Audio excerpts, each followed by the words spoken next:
¿Cuál es el origen del Día del Trabajador? Esa es la pregunta que nos convoca hoy en día y también nos va a hacer reflexionar sobre, bueno, la situación histórica que ha tenido el trabajador durante los últimos 300 años. ¿Tienen de alguna forma razón de reclamar, por ejemplo? ¿Son justificadas, por ejemplo, las demandas que ellos tienen? Recuerda que estamos hoy día en pleno contexto de una reforma laboral en nuestro país. Exacto. Pero como tú dijiste, muy pocas personas y sobre todo jóvenes saben el origen del Día del Trabajador. De hecho, para ir despejando dudas desde ya, hoy día no podríamos decir que se celebra el Día del Trabajador, sino que más bien se conmemora, porque es una fecha que desde su más tierno origen está cargada de dolor, sangre y luchas sociales. Por supuesto que sí. Es una... Claro, los que están ahí descansando celebrarán, pero en realidad el mundo del trabajo conmemora esta fecha que es muy simbólica y que para comenzar a entenderla desde ya nos remonta a un siglo XIX. Un siglo XIX donde estamos en plena revolución industrial en el mundo entero. Particularmente cuando hablo del mundo entero, Europa y Estados Unidos. Plena revolución industrial. Revolución también, la revolución francesa que va cambiando también. La revolución comunista, que también hace su aparición en esta mitad del siglo XIX. Y el contexto fundamental de los trabajadores que se resume en la cuestión social. Mira, recordemos que el capitalismo se formó primero por el mercantilismo, es decir, por todas las riquezas que trajeron los europeos de América. ¿Te acuerdas que lo vimos eso? Ahí comenzó el primer capitalismo. Siglo XVI, siglo XVII, siglo XVIII, aparecen los padres del capitalismo que conforman en realidad una economía, un nuevo modelo económico que dejó atrás el feudalismo. En el feudalismo había una pobreza universal. Y es verdad que el capitalismo, si uno lo ve, comenzó a generar riquezas. Pero en su primera etapa, a costa de los trabajadores, en gran medida, en lo que se resume como la cuestión social. En ese siglo XIX, los trabajadores vivían en realidad una especie de semi-esclavitud en tanto Europa como en Estados Unidos. Datos concretos, por ejemplo, para que uno se haga la idea. En Inglaterra, un obrero de las fábricas ganaba unas 60 libras esterlinas. Un profesional burgués, unas 1000 libras esterlinas. Wow, de 60 a 1000. Claro, un profesional. La aristocracia terrateniente mensualmente ganaba entre 2000 a 3000 libras esterlinas. Y los grandes señores, que en realidad no trabajaban mucho, ganaban mensualmente unas 50.000 libras esterlinas. Esa era la diferencia. Y claro, cuando uno habla de trabajadores que ganaban 60 libras, estamos hablando de un mundo industrial, es decir, de masas y masas de millones de personas que trabajan en las industrias y que ganaban poquísimo. Ahora, no dista mucho de los grandes capitales, por ejemplo, en nuestro país hoy, versus fuera, que son quizá la mayoría, ¿te das cuenta? Entonces, en ese contexto de la época, también había una división social. En el fondo estaban los burgueses, el capitalista y el proletario. No existía lo que hoy conocemos como la gran clase media. Ese fenómeno fue muy posterior.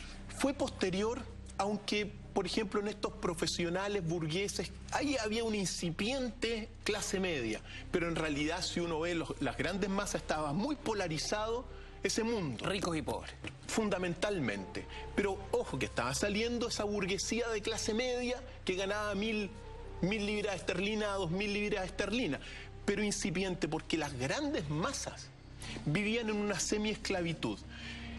Y mientras ellos vivían en condiciones de degradación moral, de prostitución, de en realidad animales de trabajo. Toda la parte burguesa capitalista, los privilegiados de aquel tiempo, vivían como una especie de época victoriana, porque se regían ellos por tres factores elementales. Primero era la religión, entonces tenía que ser muy puritano. Se era muy puritano las clases privilegiadas, por un lado. Por otro lado, la familia de ellos era algo fundamental. Se protegía a la familia junto con este elemento de religioso. Y el tercer elemento de esta idiosincrasia de los privilegiados era el trabajo. El trabajo para ellos iba a significar el ascenso social, privilegios, pero mientras ellos vivían en esa situación, ocurría todo lo contrario con la clase obrera, con la clase de trabajadores. Y el capitalismo es eso, o sea, ese es el primer capitalismo. Siempre es bueno recordar cuáles son los pilares de aquel primer capitalismo y los padres de aquel primer capitalismo, porque quizá eso nos va a poder entender lo que se va a dar después. Ahora, antes de entrar en el capitalismo, Cristian, ¿cómo podemos entender los primeros procesos de represión hacia el pueblo? Y cómo esa clase obrera empieza de cierta forma a organizarse. Por supuesto que sí. Mira, en el momento en que esto se va viviendo, esta división social se va viviendo, evidentemente todo este grupo de burgueses privilegiados que controlan las instituciones, el ordenamiento social de la época, va a reprimirlos violentamente. Ese es el denominador común. Una represión contra todas las manifestaciones que van a ir saliendo poco a poco. O sea, el siglo XIX es un siglo de revolución, una era del capital, pero también de revolución social importantísima. Recordemos que Marx publica su manifiesto comunista en 1948, y ese manifiesto comunista es clave para poder entender todo lo que vamos a conversar, y el 1 de mayo que da origen a la conversación de hoy día. Ahora, siempre es bueno comentar, por ejemplo, los padres del capitalismo y los pilares del capitalismo, porque estamos hablando del, comillas, primer modelo capitalista. El primer modelo capitalista que, mira, aunque sea, pero en realidad no ha cambiado mucho de aquella época hasta el día de hoy. Le han puesto otros nombres: economía social de mercado, economía de libre mercado, que suena más bonito, pero en el fondo, si tú ves, por ejemplo, lo que fue Adam Smith y David Ricardo, los grandes padres del capitalismo de aquel tiempo, siglo XVIII y siglo XIX, y tú los comparas con un premio Nobel actual, por ejemplo, en los modelos, prácticamente no ha cambiado mucho. No ha cambiado mucho. ¿Cuáles son los grandes reglones del capitalismo que van a dar origen a toda esta manifestación social y sindical de los trabajadores que vivían como semiesclavos? Primero, lo plantea Adam Smith, que es el padre del capitalismo. Y él dice en su libro de la teoría de los sentimientos morales que el primer impulso de la conducta humana es el egoísmo. Es decir, los vicios son el origen del capitalismo. El egoísmo, la avaricia. Pero él dice que debido a que ese es el primer impulso de la persona humana, esos impulsos tienen que ser controlados. Sin embargo, si uno ve hasta el día de hoy, uno puede decir perfectamente que no se han controlado, sino que se han desatado cada vez más, sobre todo si recordamos la crisis subprime, cuando Obama dijo que esta crisis había sido por la avaricia. Exacto. Y mira lo que significó el Estado de Estados Unidos salvando a los bancos. Entonces ese es el primer reglón. El vicio humano, la avaricia, el egoísmo, la codicia, son fundamentales para entender el capitalismo. El segundo gran reglón del capitalismo es lo que él plantea en su libro La riqueza de las naciones. El bienestar se logra a través del crecimiento. Y hasta el día de hoy, todos los gobiernos occidentales y del mundo capitalista, que hoy día el capitalismo está en todas partes, el principal concepto es el crecimiento. El crecimiento equivale al consumo y el consumo es el bienestar de las personas, según Adam Smith del siglo XVIII. El único problema es que Adam Smith no explicó cuál era la meta en el crecimiento. Es un crecimiento sin fin. Ahí está el punto, que si uno lo ve, este crecimiento no te respeta ningún ciclo, te depreda, sumado a los sentimientos de egoísmo, se ha generado un capitalismo despiadado hasta el día de hoy. Así de simple. Y que está afectando el medio ambiente, por cierto, como lo vamos a ver más rato, por cierto. Ahora, y el tercer reglón lo estructura fundamentalmente David Ricardo, que es un seguidor de Adam Smith, y que él establece la ley de bronce de los salarios capitalistas, que se sintetiza simplemente en pagarle al trabajador lo mínimo para su subsistencia. ¿Por qué? Porque en el fondo, si al trabajador se le suben los sueldos, según él, va a aumentar, se va a comenzar a reproducir más, va a generar un aumento de población, y ese aumento de población va a significar que va a haber más oferta de trabajo y en consecuencia el salario va a bajar. Por eso a los trabajadores hay que pagarles lo mínimo para su subsistencia. Y también porque... Qué perversa figura. Bueno, el capitalismo es así, es frío y materialista, como lo ha descrito claramente Karl Marx. Marx, dentro de este contexto, donde aparece Ricardo, Adam Smith, Marx, aparte de ser un gigante del pensamiento, estremeció a todo el mundo y hasta el día de hoy, si uno dice Marx, se asustan todos. ¿Por qué?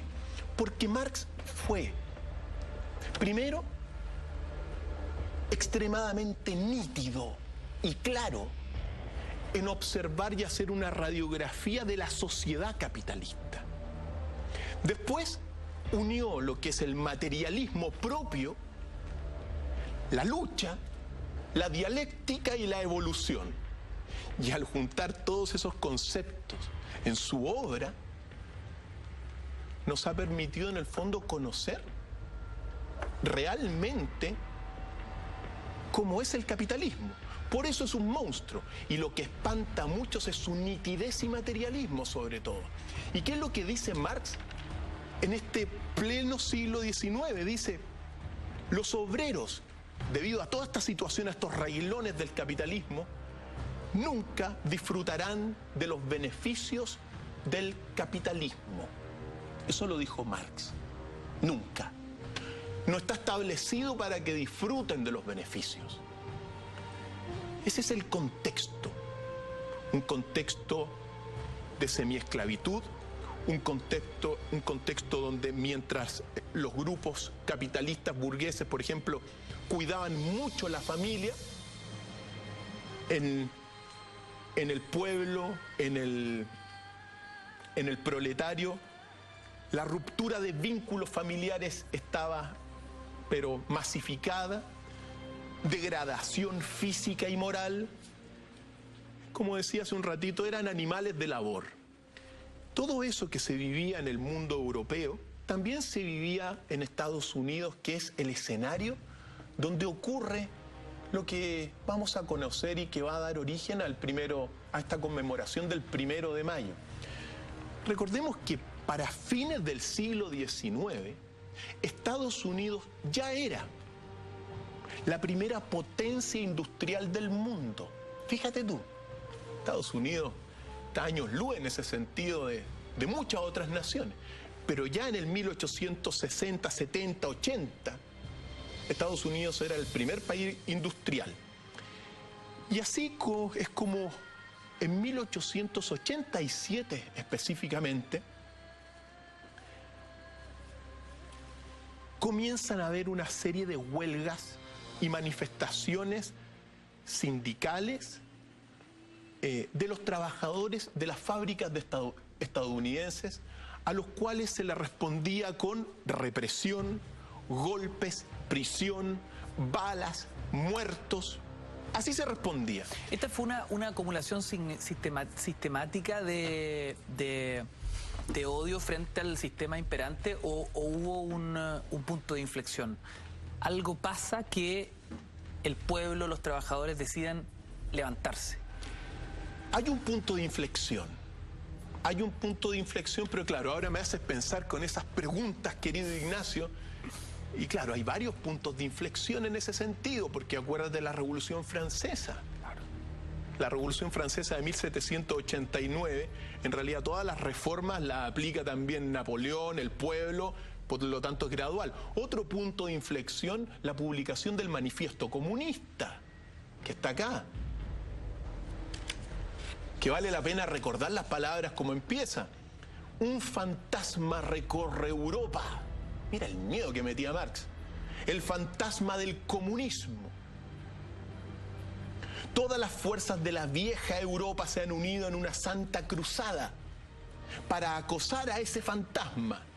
El Papa y el Zar, los radicales franceses y los polizontes alemanes, todos en contra del comunismo, es decir, todos los que gobernaban en realidad, claro, todo el poder, en contra de los comunistas, porque venía con fuerza un movimiento social que buscaba, bueno, reivindicaciones sociales, que ojo, porque uno tiene que decir, la historia la estamos contando, el contexto lo estamos contando.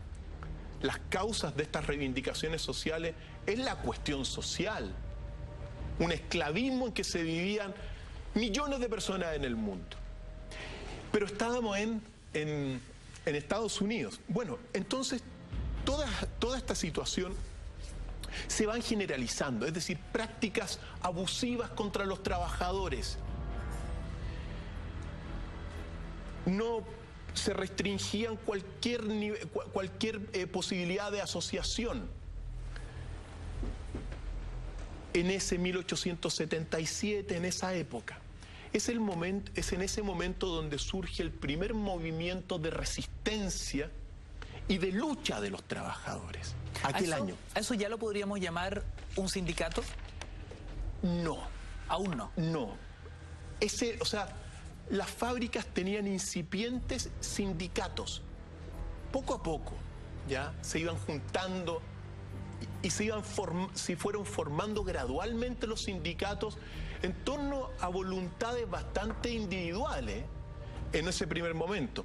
Este movimiento de resistencia fue un movimiento ya organizado, no era un sindicato, pero era un movimiento ya de trabajadores contra la opresión que causaban los gobernantes. Era un movimiento de lucha.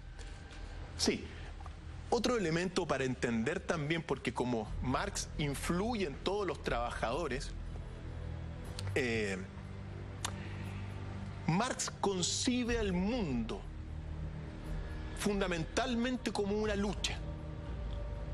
Una lucha primero entre amos y esclavos, después entre señores feudales y los que eran y los trabajadores, digamos, los que estaban ahí, y después en la tercera etapa se me dan algunos conceptos, siempre se me escapa algún concepto de parte de la situación, pero ya en el siglo XIX la lucha se da entre los trabajadores o los obreros o los proletarios y los capitalistas o los burgueses. Entonces el contexto es de lucha. Lucha de clase. ¿Sí? Lucha de clase. Eso es el movimiento, la lucha te genera el movimiento de la historia para Marx y que te explica en gran medida todo lo que ocurrió. Entonces, Aquí es cuando se funda el primer sindicato, en 1880, el 81. El 15 de noviembre de aquel año, en Estados Unidos, se organiza la Federación de Organizaciones de Sindicatos y Trade Union. Es en 1888. Cuando se organizan ya, digamos, tienen una representación, digamos, central, sucede que inmediatamente deciden convocar a una huelga general 4 años después, es decir, en 1884. Convocan a la huelga general para pedir la jornada laboral de 8 horas.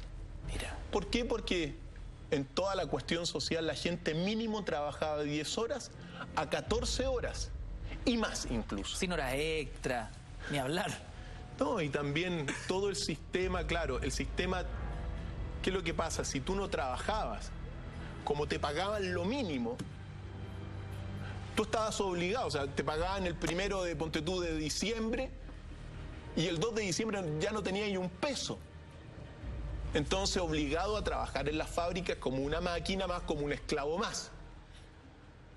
Y si tú no querías trabajar, la industrialización es despiadada. Afuera hay millones de trabajadores que te van a reemplazar. Y se acabó el tema. Entonces se llega a esta huelga general que ocurre precisamente el 1 de mayo de 1886. Es decir, en 1884 se aprueba la huelga, la formación es en 1880 y en 1884 se aprueba la huelga que se realiza finalmente el 1 de mayo de 1886. Ocurre la primera gran huelga general de los trabajadores en Estados Unidos. Yo me imagino, doctor Feil, el nivel de miedo, el nivel de terror que imperaba en esos mismos trabajadores que habían tenido ese coraje, esos huevos para paralizarse. Todos ellos tenían que alimentar a su familia, todos ellos eran explotados, todos ellos estaban bajo un sistema represor. Organizarse y demorarse 2 años para hacer una huelga, uno podría llegar a entender que la cosa era muy compleja. Es muy compleja. Se estaban jugando el pellejo. Por supuesto que sí, y con mucha represión, pero al mismo tiempo surgían los líderes revolucionarios y anarquistas y proanarquistas entre los trabajadores.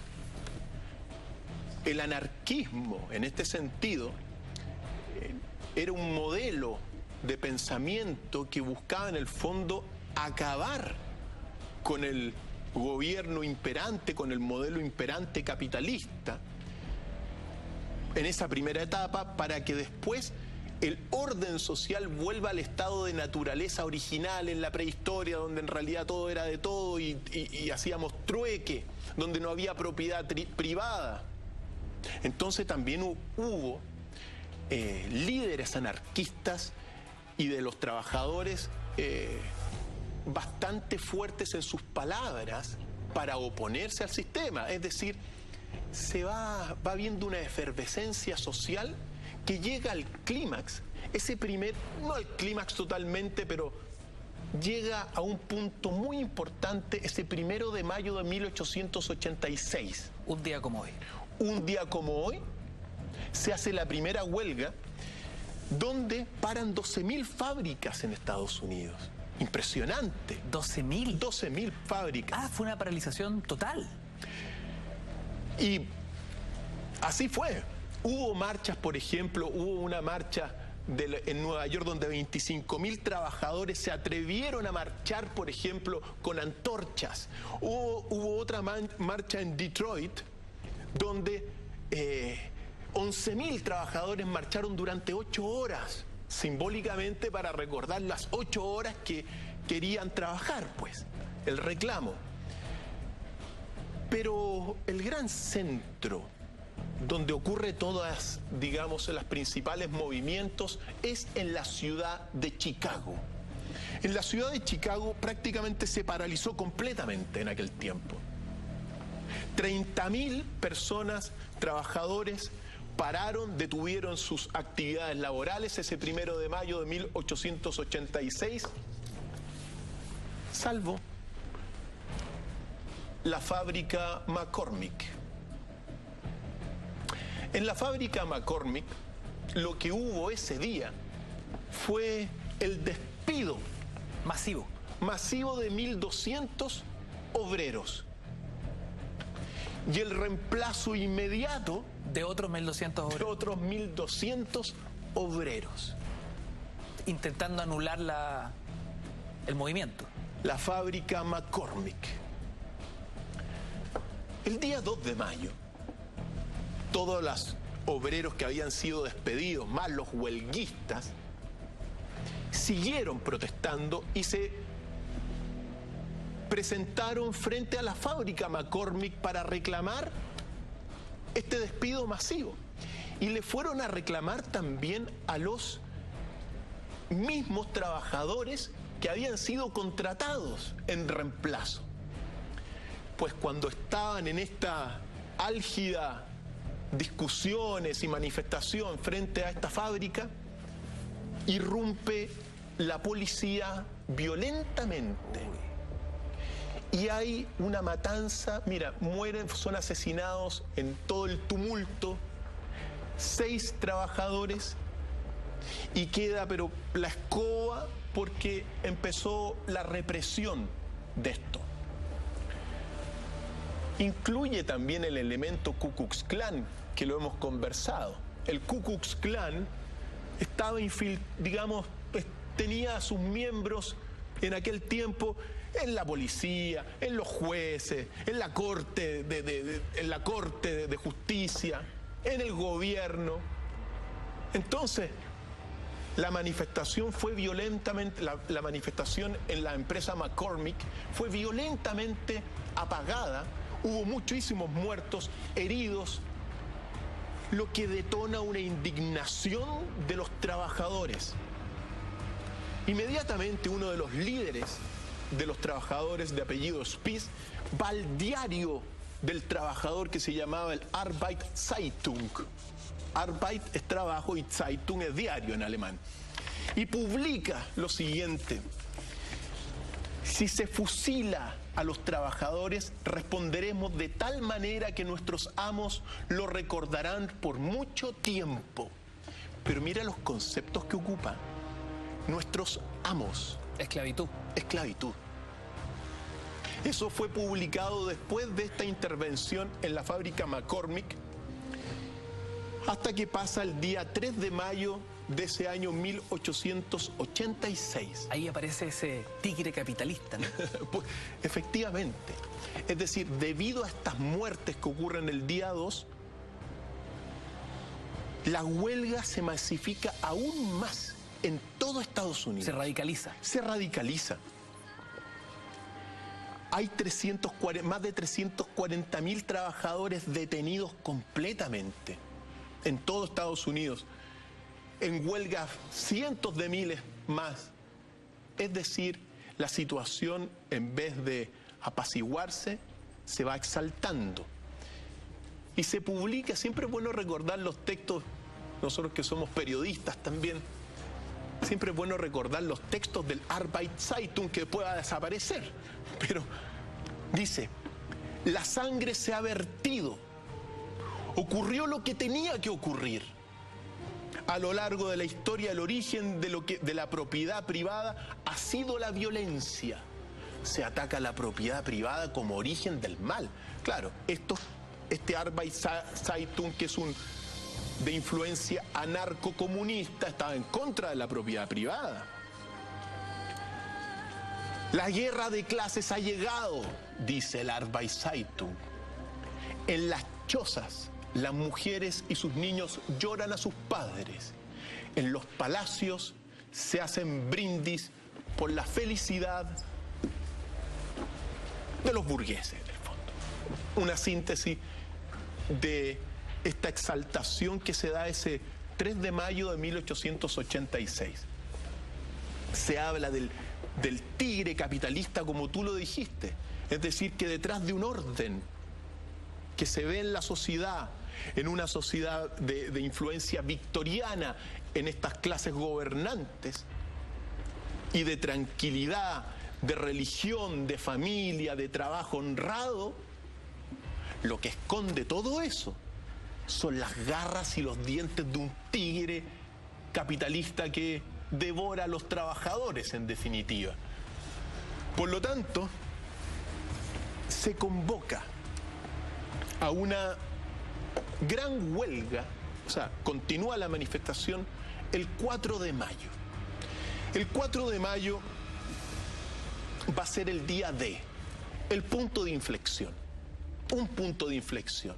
El 4 de mayo de 1886, en Chicago en la mañana salen miles de trabajadores a protestar, son reprimidos inmediatamente por la policía, se escapan por todas las calles de la ciudad y finalmente por la tarde los huelguistas y trabajadores se reúnen en la plaza Haymarket. En la plaza Haymarket, que era una plaza amplia para poder salir arrancando, se cuenta, por el atardecer se comienzan a hacer se vuelve a reunir, se comienzan a hacer estas manifestaciones donde aparecen líderes muy importantes hablando de reivindicaciones, atacando al tigre capitalista, y en un momento dado de la marcha se va disolviendo en el atardecer. De los 3.000 a 5.000 que habían, van quedando unos cuantos cientos, cuando irrumpen 180, 200 policías. Cuando el capitán estaba dando las órdenes de actuar, un manifestante lanzó una bomba a la policía y mató también a unos 6, 7 policías. El punto de inflexión, porque estamos en una lucha social donde la policía había reprimido, pero esta acción de los mismos manifestantes significó que la clase dominante de Estados Unidos desató una ofensiva completa contra los trabajadores. Empezó una guerra. Sí, y no solamente en la misma plaza, donde hubo cientos de heridos, sino que con el paso de los días se cerraron periódicos, se tomaron cientos de prisioneros. Las cárceles de Chicago y de otros lugares de Estados Unidos estaban repletas de prisioneros, de obreros. Se hizo una casa de bruja. Recuerda que las casas de bruja es eso, pues. El que cae, cae, y si no, bueno, igual lo vamos a condenar porque Estaba metido ahí, pues. Estaba dando vuelta por ahí. Claro, siempre hay que tener cuidado con las casas de brujas porque es parte del sistema. Se allanaron los periódicos, se allanaron los sindicatos. En el fondo comienza una represión muy importante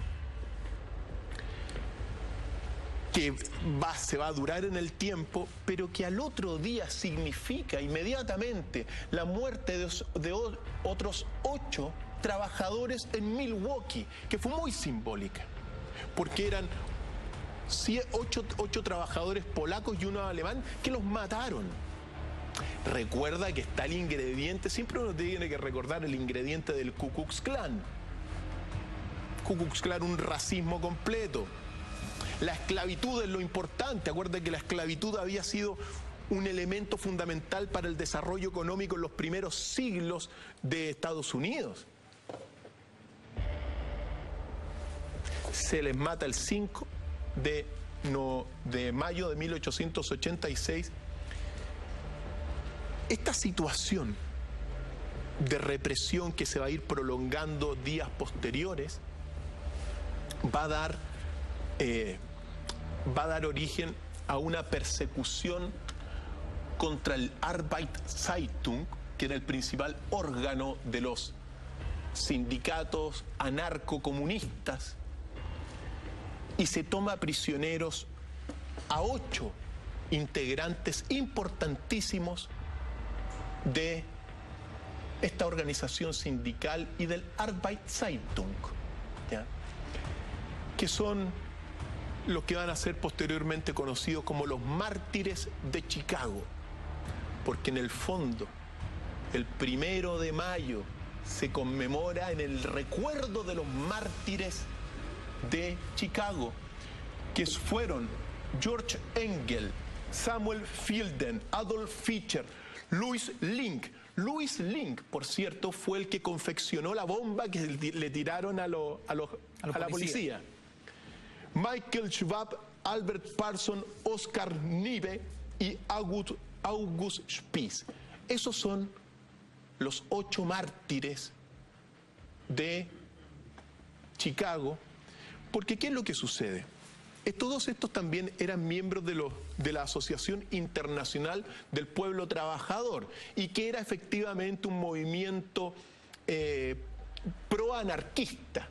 Es decir, había que destruir el orden social preponderante para que la sociedad volviera a un orden natural. Esa es la teoría del anarquismo. Ahí están los mártires. Esos son los mártires, efectivamente. Son tomados prisioneros y son sometidos a un juicio totalmente manipulado. Fíjate tú que... arbitrario. En el fondo fue un linchamiento social público amparado por la Corte de Justicia de Estados Unidos. Así de simple. Los jurados, por ejemplo, fueron miembros de los mismos empresarios, muchos. Y uno de los miembros del jurado había sido un familiar de uno de los policías muertos. Se le reconoce y se recuerda ese juicio contra los mártires de Chicago como un linchamiento social. Así de simple. No hubo esta elección normal de los jurados, hubo testigos sobornados, incluso el fiscal en una declaración dice: el gran jurado ha escogido y acusado a estos hombres porque fueron los líderes de las huelgas. No son más culpables que los miles que los siguieron. Todos culpables ahí. Claro. Señores del jurado, pide el fiscal Grinnell, condenen a estos hombres, ahórquenlos y salven nuestras instituciones y nuestra sociedad. El trabajador era un semiesclavo, no importaba. Por lo tanto, todos son declarados culpables y todos sentenciados a morir en la horca, salvo Oscar Niebe, que fue condenado a 15 años de prisión. Pero quien lanzó la bomba no estaba entre ellos. Nunca se supo quién había lanzado la bomba. Después se supo que había sido un tal Rudolf Schnaubelt. Pero ellos no lanzaron la bomba. Eran los líderes de un movimiento que estaba en contra del orden social y preponderante y que buscaba las reivindicaciones de los trabajadores. Por eso fueron condenados. Y lo que siguió a esto fue que los condenados que estamos viendo no mostraron arrepentimiento. No mostraron arrepentimiento y muy por el contrario, se mostraron dispuestos a de alguna forma entregar sus vidas, porque en el fondo ellos estaban convencidos que se estaba juzgando a través de este futuro, esta muerte, se estaba juzgando la historia. Nosotros en este juicio, en el fondo, estamos viendo cómo la misma historia está puesta en una balanza. Ellos ya entendían que eran mártires frente a un juicio totalmente arbitrario, abusivo, y como bien dice Dr. File, estaban condenando a todo el pueblo a través de estos 8, un castigo ejemplar idealmente para apagar la revuelta. Y en ese momento es cuando surgen, digamos, unas declaraciones que son las últimas palabras de estos condenados, porque ¿qué es lo que sucede? Oscar Nieve es condenado a 15 años.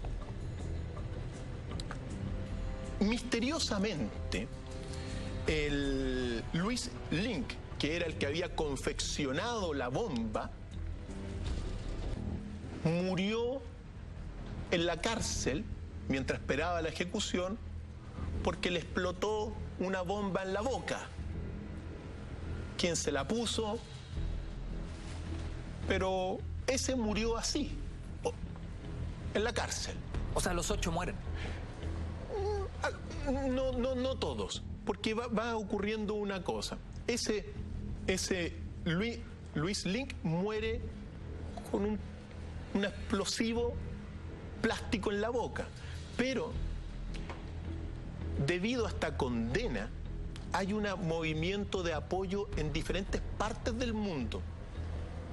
En Europa, en España, en Inglaterra, en Holanda, en Francia, surgen voces que comienzan a preocuparse de la situación de estas personas.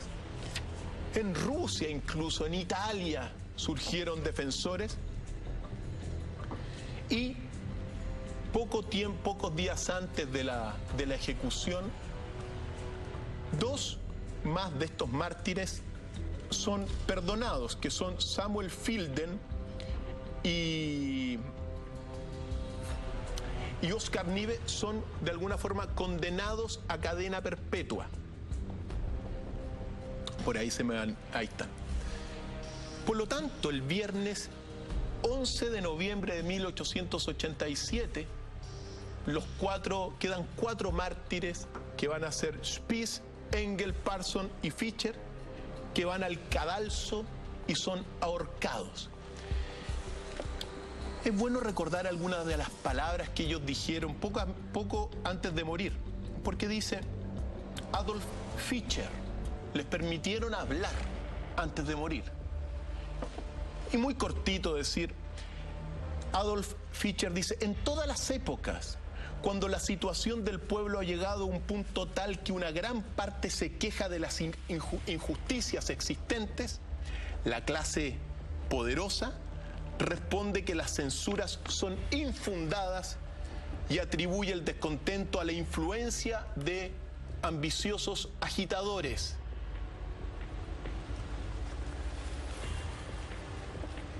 Albert Parson dice lo siguiente: este proceso judicial se ha iniciado y se ha seguido contra nosotros inspirado por los capitalistas, por los que creen que el pueblo no tiene más que un derecho y un deber, que es la obediencia. El capital es el sobrante acumulado del trabajo, es el producto del trabajo. El capital, es decir, el capital que se acumula, lo dice, es producto de los trabajadores también. Ahora, el capital acumulado es producto de los trabajadores, pero también de lo que se llama la plusvalía. Tú tomas, las cosas te valen primero por los costos de producción, cuánto te vale, cuánto es el costo de producción, donde ahí aparecen los trabajadores que producen todo esto, pero de ahí al mercado, digamos, hay un salto y se genera la plusvalía. Entonces, ¿qué es lo que pasa? Cuando la plusvalía es demasiado, se transforma en usura. Y ese es el problema, porque el capitalismo, claro, gana por el trabajador y gana por la plusvalía. Claro, plusvalía que es un intangible, que es una especulación. Que es una especulación en gran medida también, efectivamente. Porque es buena esa observación que tú haces, Ignacio, porque en el fondo el capitalismo se resume en 4 grandes etapas. Los vicios iniciales del egoísmo. Primera etapa. La segunda etapa es el libre mercado. que haya que todos digamos, los bienes se puedan mover libremente. Libre competencia. Libre competencia, porque en la libre competencia va a estar el ajuste de los precios, supuestamente. El comillas mercado regula. El comillas mercado regula y después viene el tercer peldaño, que es la mano negra o la mano invisible, que te regula, no sabéis cómo, para tener el cuarto peldaño, que son bienes públicos. Claro. El problema es que esa mano invisible, hemos sabido la colusión de la farmacia, la colusión de cuántos grupos de empresas que fijan los precios, entonces en realidad no hay una muy libre competencia, porque también uno tiene que decir, el capitalismo es un sistema económico cuyo fundamento también es la competencia entre las empresas. Entonces, uno tiene que luchar para ganar, y el que triunfa finalmente lo que va a buscar es el monopolio. El capitalismo promueve desde sus orígenes, con Adam Smith y David Ricardo, el monopolio. Porque ganar la competencia, si yo produzco un vaso de agua y tú produces otro vaso de agua y yo quiero ganarte la competencia, yo me quiero quedar con la producción completa. Monopolio. Entonces las tendencias monopólicas también son parte del capitalismo. Por eso surgen muchas instancias para regular estas tendencias monopólicas en el fondo. Jorge Engel, poco antes de morir, ahí están las fotos, ahí vemos los 4 mártires en el cadalso. Wow. Dice, ¿en qué consiste mi crimen? Pregunta. En que he trabajado por el establecimiento de un sistema social donde sea imposible que mientras unos amontonan millones, otros caen en la degradación y la miseria. Eso es lo que estaban peleando en el fondo. Lo que pasa es que son momentos de la historia inolvidables. Es increíble lo que estamos hablando, Dr. File, para entender la conmemoración de un 1 de mayo. Estos mártires de Chicago en un país que se convierte finalmente en el ejemplo del modelo, el modelo que luego se implanta en nuestro país. Por supuesto que sí, eso es así también. Ahora, Chile como alumno aventajado, hay que decirlo, del modelo. Pero por supuesto que sí, por supuesto que sí. Mira, ya que tocaste ese punto, es bueno recordar que cuando aparece Pinochet en escena el 11 de septiembre de 1973, los que toman el poder social fundamentalmente en la primera etapa son los Chicago Boys. Chicago nuevamente. Chicago nuevamente. Y en el fondo lo que se instaura con el paso del tiempo en Chile es un protectorado económico de Estados Unidos. Nosotros en realidad somos un gran protectorado económico de Estados Unidos. Tiene beneficios, por ejemplo. Te llegan celulares, te llega tecnología, te llega conocimiento. Claro que nunca te van a entregar cómo se hacen los celulares, cómo se hacen las cosas, porque eso es parte del imperio. Mantener la distancia con los protectorados y con todo el resto. Eso por una parte hay beneficios. Joteando ya, este protectorado, cuando usted nos dice vivimos en una ficción de soberanía, ¿quién nos gobierna, Dr. File? Estados Unidos, pues. Estados Unidos es el gran gobernante. En los protectorados quien manda es el gran imperio. Era para que quedara clarísimo. Sí, el que ordena las directrices económicas, incluso las políticas.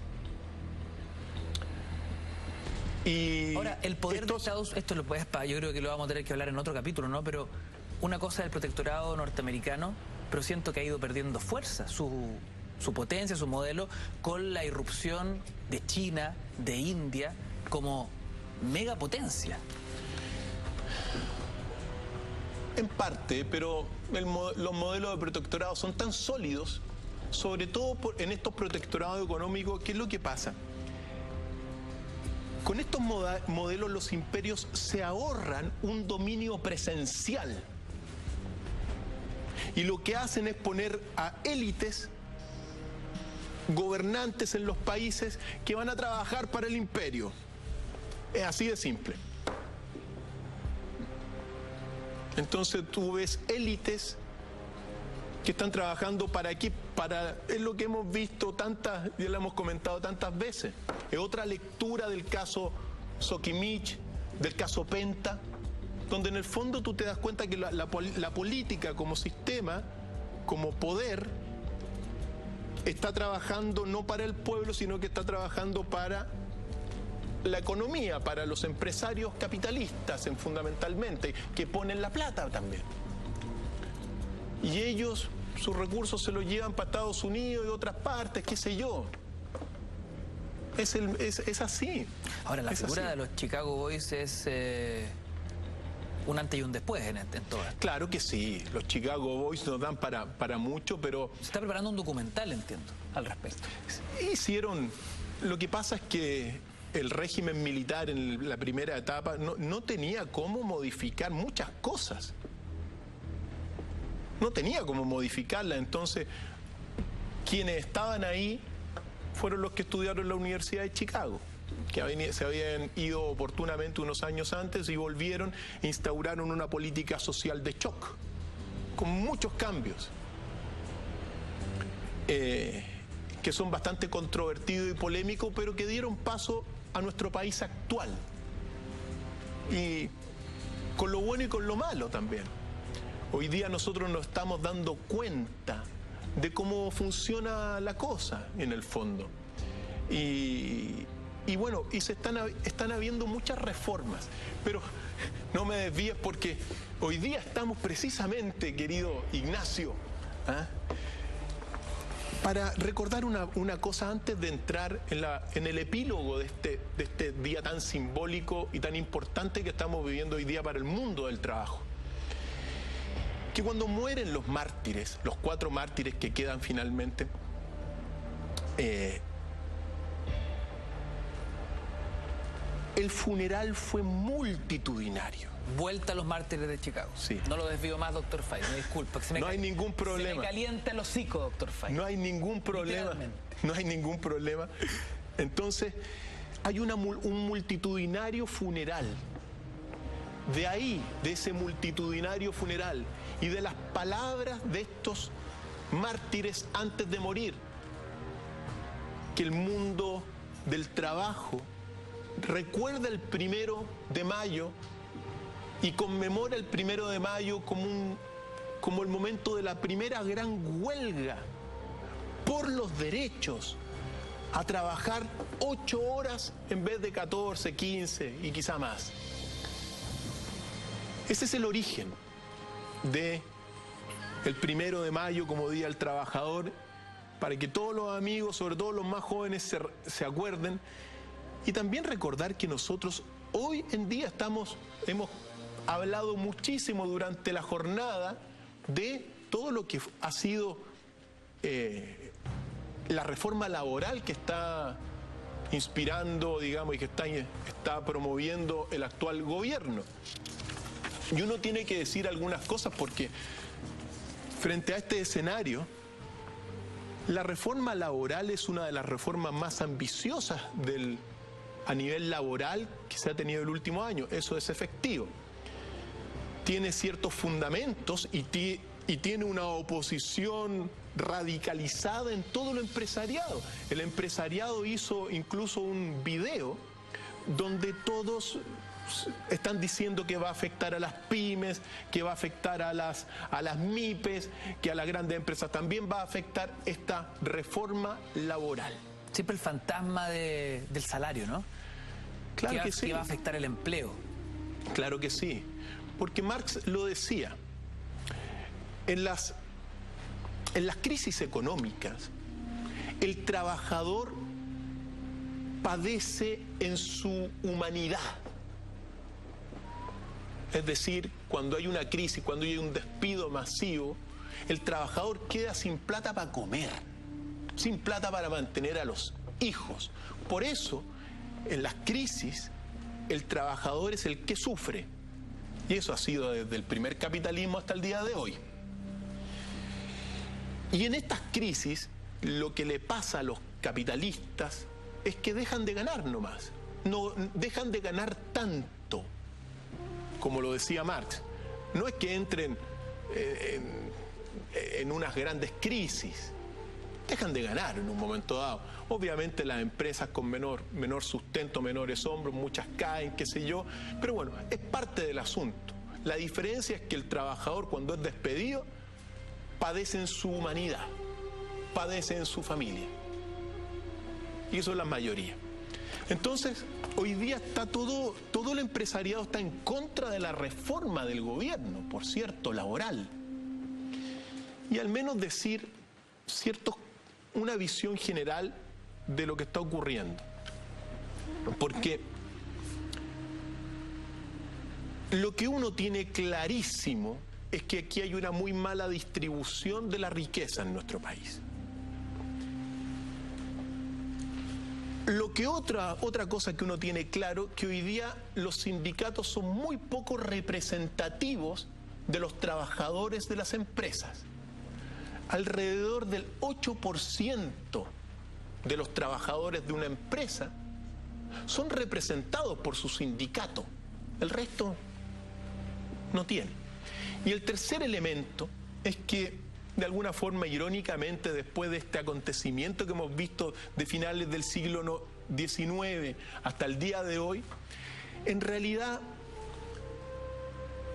se ha impuesto un dominio de los sindicatos por parte de la empresa muy sutil, ya no tan violento, pero en realidad las grandes empresas y las empresas de alguna forma subvencionan a los sindicatos.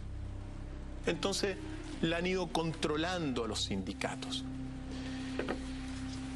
Uno tiene que entender que después de estos siglos, sobre todo con la revolución comunista, la revolución, el bipolarismo, el capitalismo entendió que no puede, o sea, para seguir gobernando la tierra, no puede tener todo como el rico Mampato en su arca.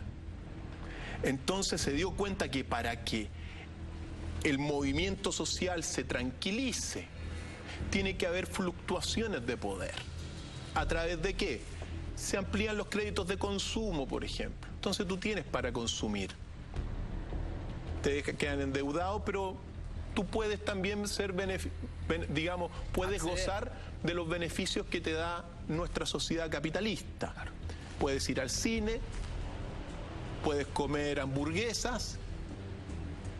Entonces, con estas fluctuaciones de poder que han emergido del capitalismo, la sociedad se ha ido calmando. Ya no hay mucha efervescencia social. Los que han reclamado el último tiempo en nuestro país fundamentalmente son los estudiantes. Y por otros conceptos, no por la justicia social del trabajador. Te reclaman por la corrupción, antes por la educación, pero no es el primer instante, digamos mejores sueldos, porque ha habido una fluctuación. Pero finalmente siento yo que la lucha que han liderado los estudiantes, no solo en este último tiempo, sino que históricamente, en los 80 fue por recuperar la democracia, en 2011 fue por conseguir educación gratuita de calidad, todavía no se logra, pero finalmente entendemos ya como sociedad que la educación es el gran vehículo para escalar socialmente. Claro que sí. Yo creo que son elementos que se van incorporando, pero tú no ves ya, por ejemplo, las manifestaciones de los trabajadores históricamente, se congregan, pero ya no son las de hace 100 años atrás. No son. Menos las que se vivieron en 1886 y los días posteriores a aquel acontecimiento del 1 de mayo. Pero entonces el capitalismo entendió que tenía que repartir un poquito, pero muy poco. Pero ha generado entonces beneficios sociales para más personas a costa de endeudamiento, de problemas, de una serie de cosas. Esa es la situación en la cual uno está, ¿ya? Pues la reforma laboral que impulsa este gobierno, fundamentalmente para que uno la entienda, y quizá por eso molesta también a los empresarios, porque lo que en el fondo busca es, a través de fortalecer los sindicatos de las empresas chilenas, busca contribuir a mejorar la distribución de la riqueza. Ese es el leitmotiv de las 70 páginas de la reforma laboral que tengo acá. Leitmotiv es fundamentalmente eso. Ricos menos ricos, pobres menos pobres. Un poquito de eso. O sea, en el fondo es fortalecer los sindicatos para que sean más representativos y también para hacer partícipe a los trabajadores de los beneficios del capitalismo, de las industrias. Entonces, claro, también por el otro lado están claras las voces que dicen que esto va a perjudicar el empleo. ¿Por qué? Porque lamentablemente el capitalismo es despiadado. A veces los impulsos de egoísmo, de avaricia, priman. Y eso es lo que uno ha visto. Entonces el capitalista muchas veces no está dispuesto a dejar de ganar, sino que prefiero abaratar costos.